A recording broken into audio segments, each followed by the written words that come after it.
Hello বন্ধুরা, কালকে যখন আমি মন্দিরে যাচ্ছিলাম, তোমাদেরকে তো বলেছিলাম মন্দিরে যাচ্ছিলাম, যাওয়ার পরে তোমাদের মন্দিরে ঠাকুরের ভিডিও তোমাদেরকে শেয়ার করবো, ঠাকুরের ছবি। এই দেখো, মন্দিরে সন্ধ্যা আরতি হচ্ছে আর রাধাকৃষ্ণের নামগান হচ্ছে। দেখো, রাধাকৃষ্ণের মূর্তি, গৌর নিতাই। তোমাদের মন্দির কেমন লাগলো অবশ্যই কমেন্ট করে জানিও। আর এই যে সন্ধ্যা আরতি করছে, ঠাকুর মশাই আরতি করছে।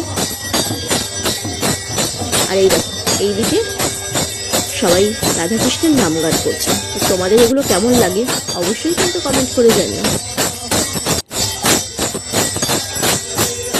আমার তো খুবই ভালো লাগে এই রাধাকৃষ্ণের নাম গান মন্দিরে যেতে। আমি তো প্রায় শুক্রবার করেই মন্দিরে যাই, তাছাড়া আরও অনেক পুজো পার্বণ সমস্ত কিছুতেই আমি মন্দিরে যাই।